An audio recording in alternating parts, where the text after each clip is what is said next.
What's up, ladies and gents? This is KSigKid coming at you with another Destiny video. Today we've got a big video in store for you. This video has taken weeks to get all of these clips together, and today it's taken quite a while to put them all together as far as the editing goes, and now time to do the audio. What we're talking about is the top 10 best weapons in the Iron Banner. The top 10 best weapons in the Iron Banner. With Iron Banner coming around this week, it should be a pretty useful insight. So if you enjoyed this video, go ahead and smack that like button and subscribe to the channel. Now, we ended up getting all our statistics from Guardian.gg. Pretty much this is the website that I used when I did the top 5 best guns in the Trials of Osiris. The interesting thing is that Iron Banner is pretty much a little bit more open than Trials, but still, these 10 weapons account for 49.1% of all kills in the Iron Banner. So almost 50% of your deaths are going to come at the hands of these 10 guns. These 10 guns, and chances are, you use them. So let's not waste any more time. Let's go ahead and get started with number 10. So I think we're actually starting off with a bit of a shocker. The Souris accounts for 2.4% of all kills in the Iron Banner. In year 1, Souris was the king. Souris was the king if you were playing PvP, because you wanted it because the auto rifles were absolutely amazing in the beginning of Destiny. Then the auto rifle nerf happened, Souris went goodbye, but with the Taken King, it made a resurgence with its new black skin.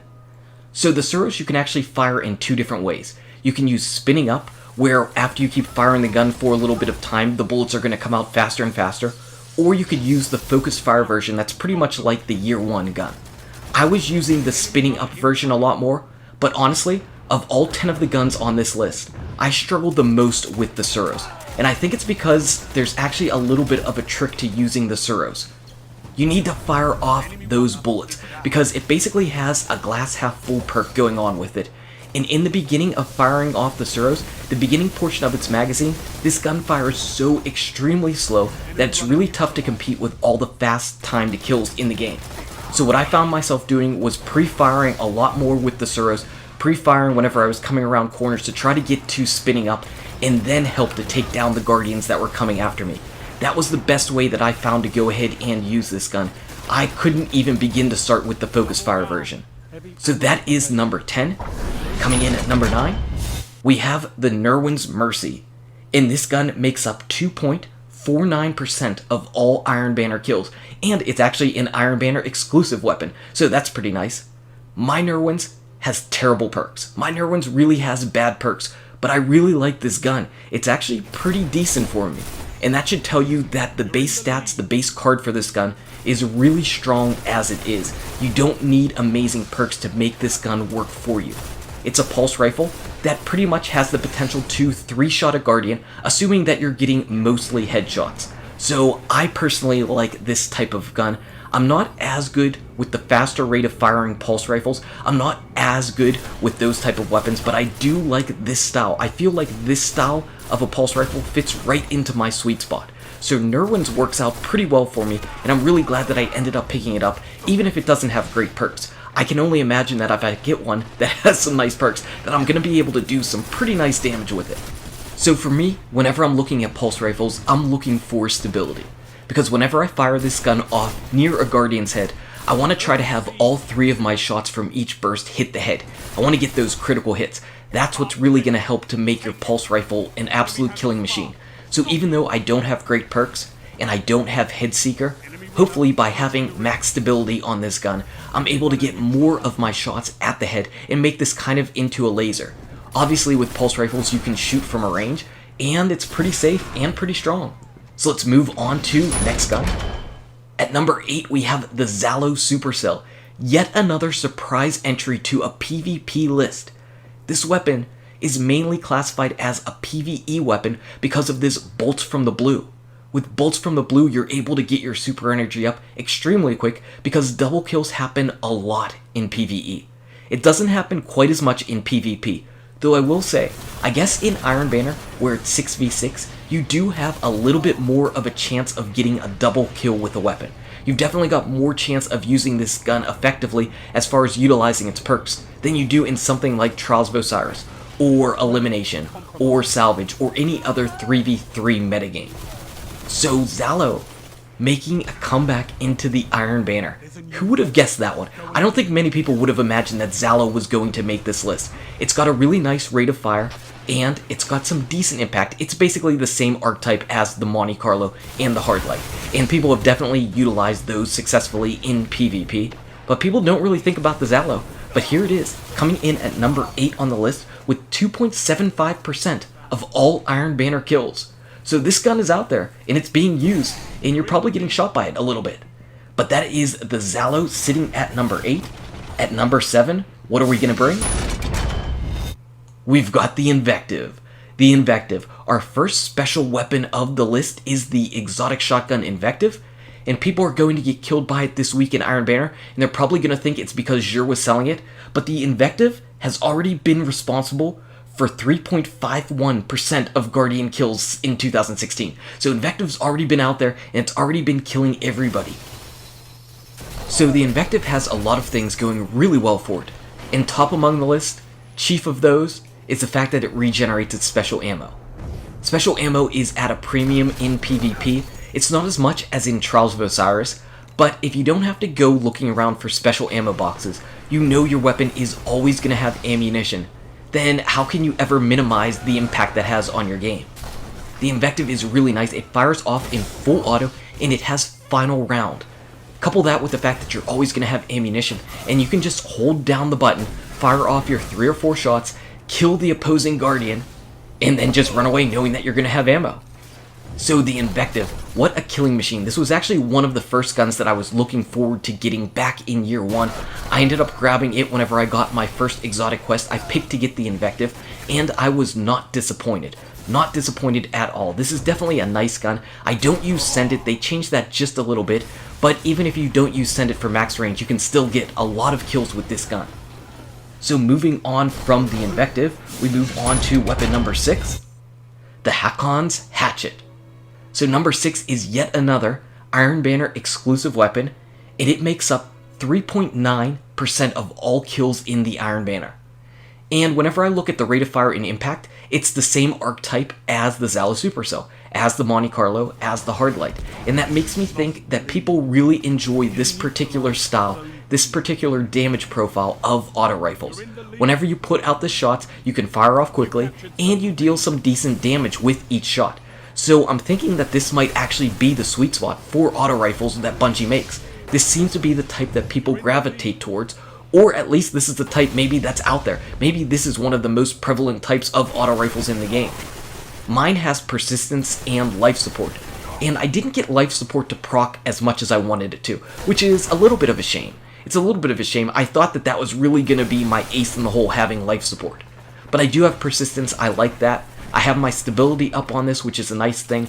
Man, if I could only have had counterbalance on this gun, because we talked about it with the Zeranea D video that I did.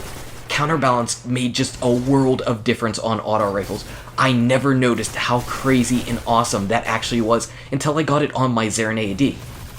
But this gun, this Hatchet, it is definitely mowing down enemies. At 3.9%, that is not too shabby at all. Now we're going to move on to number 5. And at number 5, we have the fan favorite Last Word. And believe it or not, this makes up 3.96% of all kills. So it's really not utilized that much more than the Hatchet, which was really a big surprise for me. Now we know that the Last Word is a killing machine in Trials of Osiris. We also know that there are secrets and special ways that you need to utilize the Last Word in order to make it work for you, because it's not like any other hand cannon. But if you get it working for you, if you're in close, you're going to mow down anybody in close to you. As long as you stay out of that shotgun range. Stay a little bit out of that shotgun range, and you can go ahead and mow down any enemy in front of you. And that's what's really nice about the Last Word, aside from the fact that it looks really cool. It's got just all of that potential. It's got everything that you want to be the main piece of your arsenal, and also a complementary piece to your arsenal. If you like to use sniper rifles, it's sniper rifle and Last Word, because sniper rifles aren't as good in close, and the Last Word absolutely wrecks in close. So I think that's why this is always in the Iron Banner or any PvP arena, because it complements a Guardian and makes a Guardian extremely well-rounded. And if you're able to take care of enemies whether at close or far ranges, that's pretty much going to be the ideal situation that you could possibly ever be in. So Last Word kicks off our top 5. Moving on to number 4, we actually have the Thousandyard Stare. Yes, this is a little bit of a surprise, I would imagine. It was the unquestioned top killing machine in Trials of Osiris, and yet here in Iron Banner, it's relegated to number 4 position. It makes up 5.68% of all Iron Banner kills, which is a significant drop off from the 20-some% that it was killing in the Trials of Osiris. And that just goes to show you the difference in game modes. In Trials of Osiris, in 3v3, sniper rifles are absolutely kings. Nothing even comes remotely close to how much sniper rifles dominate that game. There's nothing even remotely close. But in 6v6, where there's more enemies, where there's more chances for enemies to get into your sightlines and hit you whenever you're trying to scope or aim at another enemy, that's what makes sniper rifles a little bit trickier to utilize in 6v6. Though obviously the people that are amazing with sniper rifles are able to do whatever they want, whenever they want. Nothing's ever going to stop that. But the fact is, in Iron Banner, we're not seeing them as much as we see in Trials of Osiris. But then again, killing almost 6% of the Guardians with your sniper rifle bullets, with your special weapon, that's nothing to sneeze at. This gun is obviously still extremely strong. If you get that headshot, the enemy is dead. And there's no revives, so you don't really need to worry about having a revive sniper, and yet still, people are utilizing this gun, which is made mainly for revive sniping. So, the Thousandyard Stare coming in at number 4. And at number 3 we have another special weapon. We have the Conspiracy Theory D. And for a weapon that you get from just playing the story, just playing the game, that's pretty nice. That's why the Conspiracy Theory and the Thousandyard Stare are seen so much, because anybody that's just been playing the story is getting this type of weapon, is getting this weapon, is getting the Thousandyard Stare, and it comes with rangefinder, and it has max range, and that's pretty much anything that you would want to have on your shotgun. So that's why we're seeing these things from so many people, because everybody has this weapon. And I didn't really utilize it until I had to start making the Trials of Osiris video, but I do kind of like it. I do like this weapon. It's got that max range, it's got that really nice impact, and the one problem that I have with it is its rate of fire. Its rate of fire is really slow, so if you happen to mess up the range, or if you happen to miss your shot by just a little bit, you're really going to struggle getting off your second shot. For me, I do enjoy using it with my Night Stalker because I like the Shade Step. The Shade Step seems to help me get out of bad situations. It seems to help me jump around and make sure that I'm actually getting the drop on the enemy. And that then lets me make sure that I can line up the shot that I want and then pull the trigger. Because obviously, if you're getting your shot off with the shotgun in the right range, they're dead. They're dead. They are not coming back. And that is the Conspiracy Theory D, coming in at number 3. At number 2, we've got a surprise entry on this list, the Harrowed Quills Terminus.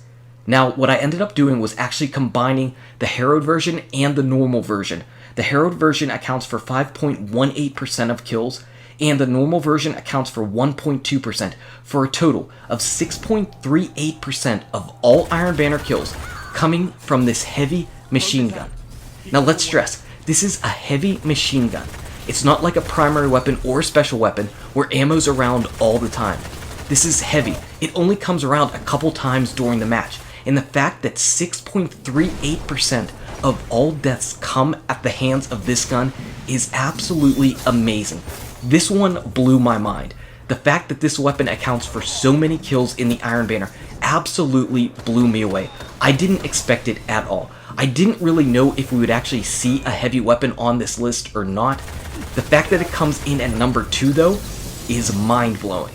The only other heavy weapon that even remotely came close was the Truth, and the Truth was sitting at something like 1.9%, so it didn't even crack the top 10.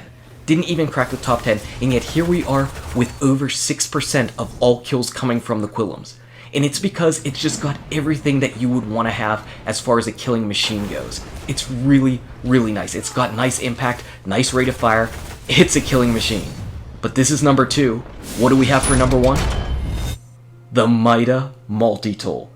And the Mighta makes up 12.16% of all kills in the Iron Banner. That is crazy. People are using the multi-tool all over the place. And again, this is 2016 Iron Banner, and the multi-tool is reigning king. Multi-tool reigning absolutely king in the Iron Banner. Whenever I had to use this for the Trials of Osiris video, it was pretty much the first time I was ever using the gun, and I was a little bit shaky with it. Using it here for this Iron Banner video, I started to really gain an appreciation for the gun. It's really nice. It shoots from a far distance, it's accurate, it's fast rate of fire. If you're getting those headshots, you're downing the Guardian in 4 shots. Really, really nice. Really, obviously I can't say underrated. I guess I was going to say underrated for me, but everybody else is using this to kill everybody, so the gun can't quite be underrated if everybody's using it, can they? And you can kind of see why. This gun makes you move fast, it kills fast, it takes down the opposing Guardians while you're at a safe distance. This is what you want from an Iron Banner gun. This is what you want from any gun. You want to stay safe, and you want to kill the opposing enemy. The Mighta is doing that in spades. So Mighta claiming our #1 spot with a bullet. Mighta, unquestioned #1 killing machine in the Iron Banner. What do you think? Were you surprised by any entries on this list? What do you think should be on the list? Again, all of this data was taken from Guardian GG, telling us exactly what Guardians are using to kill other Guardians. This is the top 10. Anyway, guys and gals, thank you so much for watching. If you enjoyed the video, smack that like button. Subscribe to the channel to keep updated on daily Destiny content. Check out these awesome videos. Good luck with your raids, your drops, your Iron Banner, and I'll see you around in Destiny. Mighta's #1. Mighta's #1.